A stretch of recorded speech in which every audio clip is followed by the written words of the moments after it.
So I am doing another response video to YouTuber LostNUnbound's 8 best NBA teams if every player was in their prime. This is the third response that I am doing about this guy. 4 years ago on April 25th, 2019, he uploaded a video about the 7 best teams if every player was in their prime. And I responded, but after being on hiatus for a while, he is back. This time he has included 8 teams he thinks would be the best if every player was in their prime for the 2022-2023 season, as the video was uploaded on April 16th. Hopefully this video will be better than the last one. Let's go! Every player is going back to their prime, but they stay on the team they're currently on. These are the best teams. Let's begin with the Eastern Conference. Number 8, the Charlotte Hornets. We have 2017 Isaiah Thomas, who almost won MVP, LaMelo Ball, Gordon Hayward when he was a superstar on the Jazz, PJ Washington, and Mark Williams. I love where the boxes have the positions are colorful. It makes you think of the rainbow. He already started off the video wrong. Isaiah Thomas is not in the league. He played with the Hornets last season, but not this season. Did he get the Hornets last season's roster mixed up with this season's roster? Also, Isaiah finished 5th in MVP voting. What do you mean he almost won? He didn't finish 2nd. Here we go with the superstar crap. Does he think every player is a superstar? Gordon Hayward was a borderline all-star at best with the Jazz. If Isaiah was still on the team, then the Hornets would make the playoffs.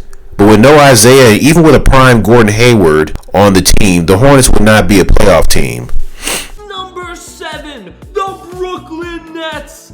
We have 2019 Ben Simmons when he was actually good. And before he was afraid to dunk the basketball, before he became an asshole and a jerk, before he was trying to flirt with Michael Blackson's then fiance. Mental health my ass. F you, Ben Simmons. Ben Simmons didn't even have a prime in the NBA. This dude has not worked on his game. He hasn't got better. He can't shoot for crap. And offensively, he only gives you 14 to 16 points offensively. I mean, you'd think this guy would have gotten better and at least average around at least 20 or 21 points per game offensively. This guy has been compared to LeBron James, especially when it comes to them being both athletic, and Ben Simmons is a good defender. You know, LeBron was a good defender when he's with the Heat. But no, he never had a prime in the NBA because he never got better. He never worked on his game to get better, and that's just how Ben Simmons is. The 2019 Spencer Dinwiddie. I'm sure he met the 2020 Dinwiddie that averaged a career-high 20.6 points per game. Mikal Bridges, Cam Johnson, and Nick Claxton. This team is a defensive monster. Simmons, Bridges, and Claxton are 3 of the top 10 defenders in the league. They're good, but when they face the teams with LeBron and Steph, the teams that are coming up soon, they're not gonna win.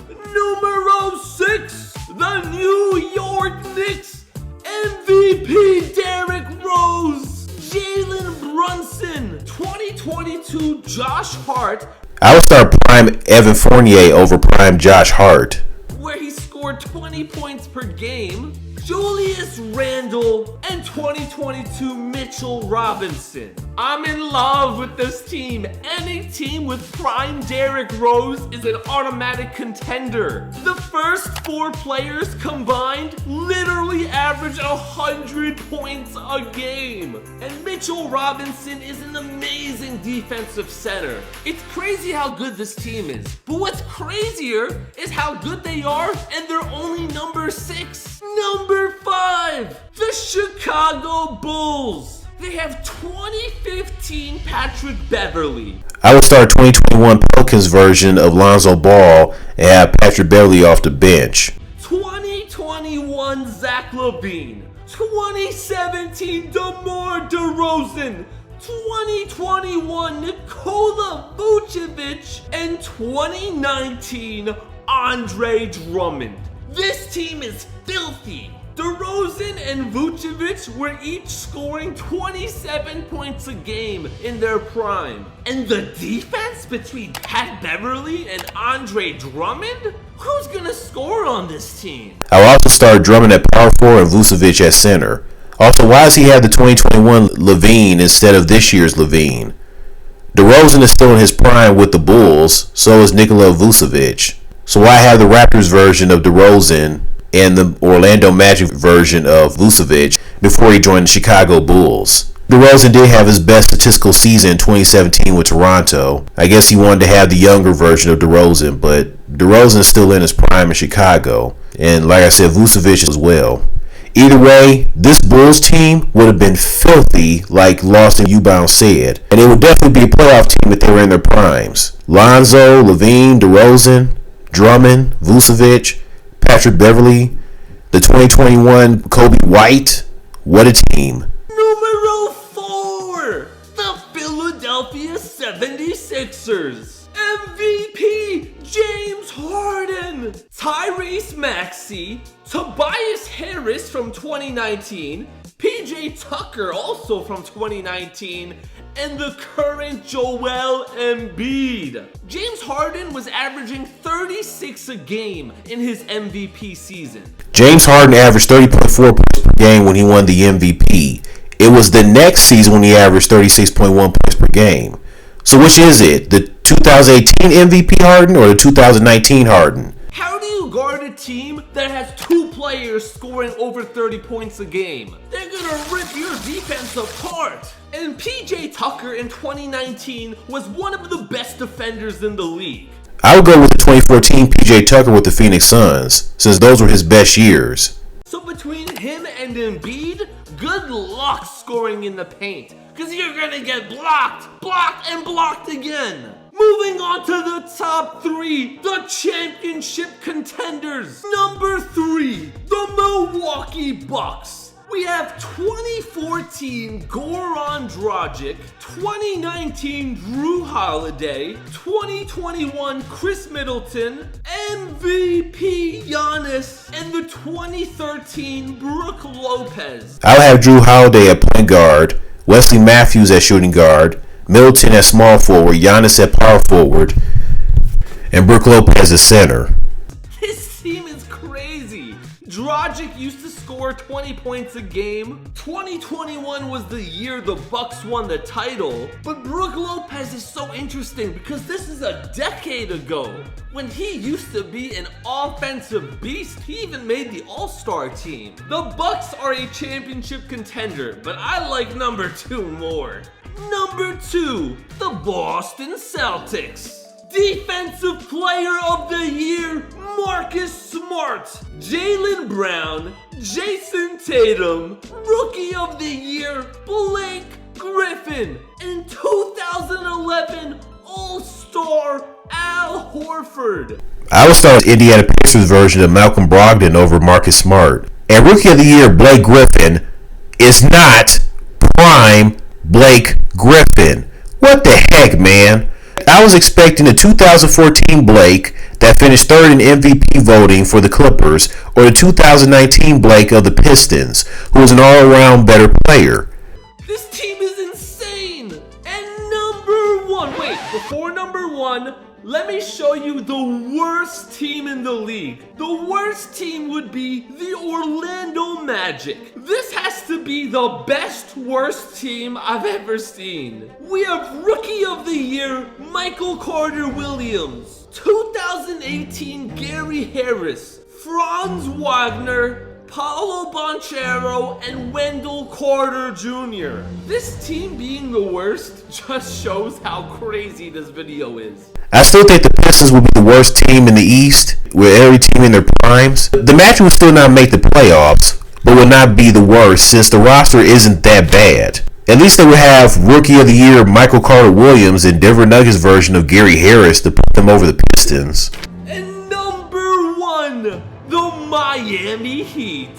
At point guard, we have 2017 Kyle Lowry, 2018 Victor Oladipo when he was the best player on the Pacers, Jimmy Butler, 2011, Kevin Love, and Bam Adebayo. But if you thought these were good, they are nothing compared to the Western Conference. Number 8, the Sacramento Kings. We have De'Aaron Fox, Matthew Dellavedova, who was a huge reason the Cavaliers won the title in 2016. Here we go with this Matthew Dellavedova crap. You literally disrespected Kevin Huerter. Kevin Huerter would still be the starting shooting guard, and Dellavedova probably wouldn't get a lot of minutes off the bench. Malik Monk would still get more minutes over him. 2017 Harrison Barnes, Trey Lyles, Really? I would start Rashawn Holmes. and Domantas Sabonis. This team is Mr. Underrated. 2017 was the only season Harrison Barnes averaged 20 points per game. And the rest of these guys are in their prime right now.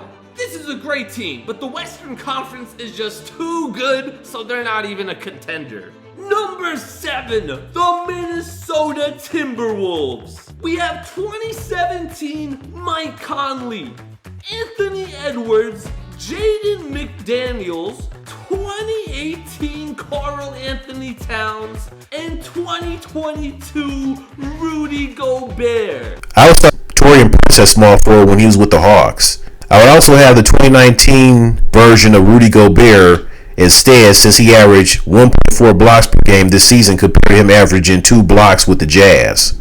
In case you forgot how good Mike Conley was, he averaged 20 points, 6 assists, and 2 steals a game. And prime Rudy Gobert, when he was getting 15 points and 15 rebounds a game? Ooh, this team is spicy, but not as spicy as the rest of them.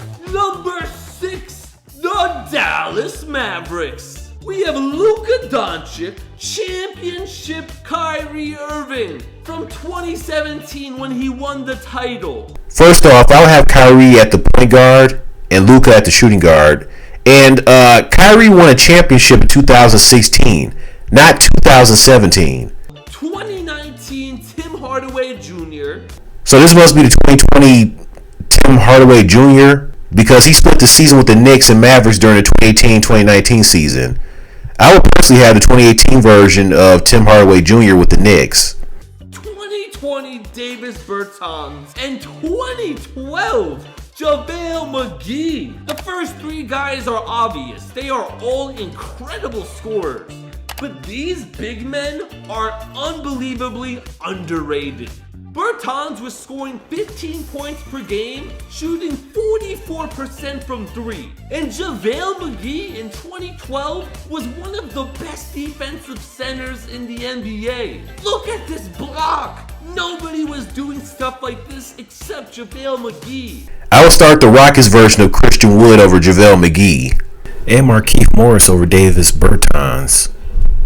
Numero 5, the Denver Nuggets. The bubble season Jamal Murray, who was scoring 30 points per game in the playoffs. 2016 Reggie Jackson. I would start Michael Porter and have Reggie back up Murray. 2009, the oldest of the video, Jeff Green for the Thunder. 2018 Aaron Gordon and Nikola Jokic. Bro, Jeff Green at the time was a part of the Thunder Big Three. It was Westbrook, KD, and Jeff Green.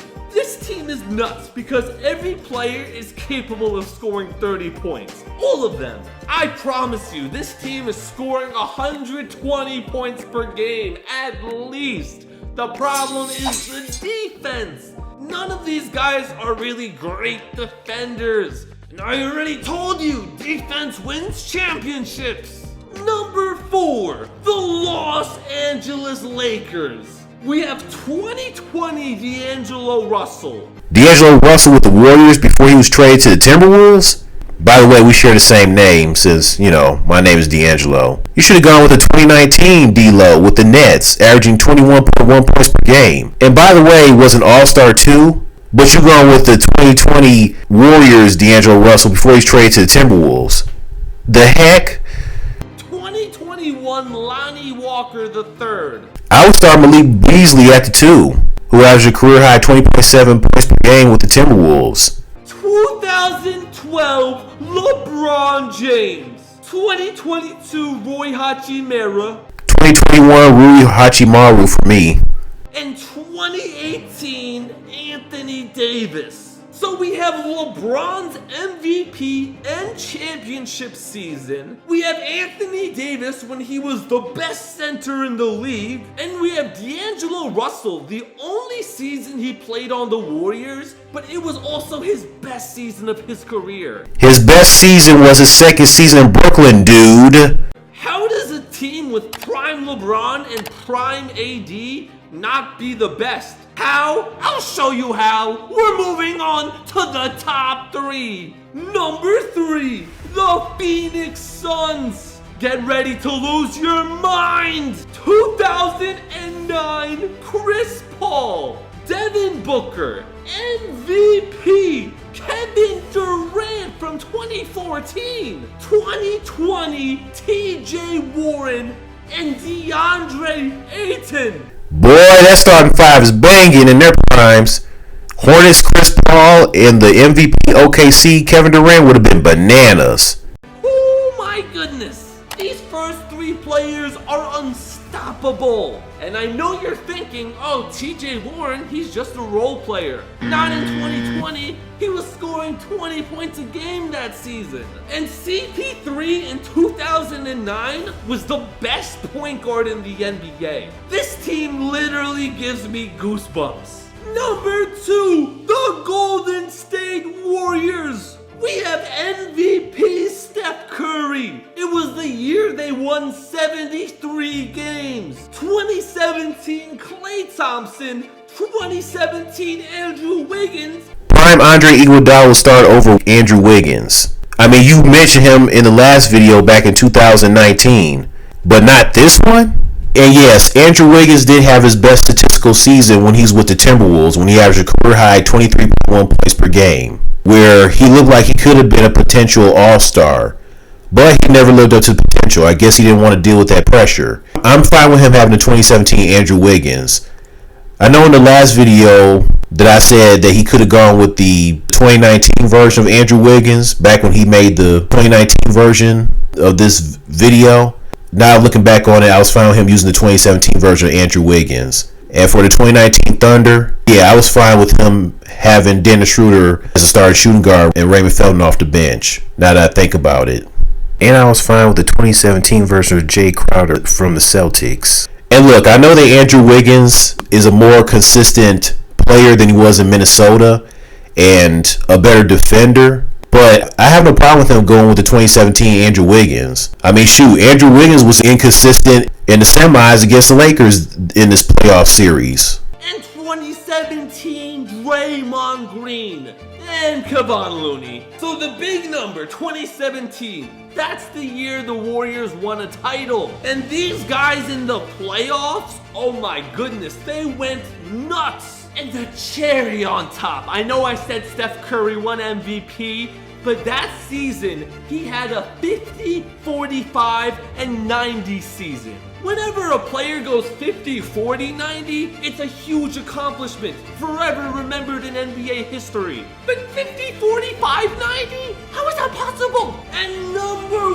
1, wait, let me show you the worst team just for fun. The worst team is the San Antonio Spurs. Devontae Graham, Devin Vassell, 2020 Doug McDermott, Jeremy Sochan, and Zach Collins. I would have gone with the 2020 Charlotte Hornets Devontae Graham. I would have Zach Collins at power forward and start the 2021 Raptors version of Kim Birch at center. Where is Keldon Johnson? He should be at small forward and McDermott is coming off the bench. Besides Doug, nobody has reached their prime yet. And even Doug McDermott, his prime was 13 points per game. This team stinks! Yeah, I agree. The Spurs will still be the worst in the West. Their roster really smells like boo, boo, boo. Yeah, their roster really smelled like boo-boo. And number 1, the Los Angeles Clippers. This is crazy. We have MVP and triple-double Russell Westbrook. 2019 Paul George. Championship Kawhi Leonard. 2017 Kawhi for me. 2017 Nicholas Batum. 2018 76ers version of Robert Covington at power forward for me. And Ivica Zubac. The finals would be the Miami Heat versus the Clippers. And the Clippers would win in 4 games. That prime Clippers squad, I believe, would be the best in the West as well. Kawhi, Westbrook, and Paul George would be one hell of a big three. I also agree that the Clippers and Heat would be in the finals, but he had the nerve to say that they would sweep the prime Heat in 4 games. It's like, really? You just disrespected the prime Heat. I would say we'll go 6 games, but the prime Clippers would not sweep the prime Heat. You literally disrespected the prime Heat. They would have Jimmy Butler, Kevin Love, Kyle Lowry, Victor Oladipo, Bam Adebayo, Udonis Haslem, Tyler Hero, Duncan Robinson, the 2020 Charlotte Hornets, Cody Zeller, and you literally just said they would get swept? Come on, dude. You're very disrespectful. Oh, and I also almost forgot about Max Strus. If only the Clippers were in their primes. Just pisses me off how Kawhi just continues getting hurt. I'm tired of Clippers being cursed. Can they just have some good luck for once? Man, I wish these teams were all in their primes. It would have been nice to see the Clippers and Heat in the finals. So this has been my response video to LostNUnbound once again. His video this year, I would say, was slightly better than the 2019 video, but he's still doing the same thing when it comes to him mixing up the seasons and the years and his wrong errors and stuff. It seems as though he just doesn't care. Like, hey, if you like the way I did the video, good. If not, oh well. I'm surprised he didn't mention some players off the bench as the 6th man like he did in the last video. I guess he didn't feel like doing it this time. And I like how he spiced things up by including the best and worst teams in the East and West. So there's that. Anyways, that's it. See you later.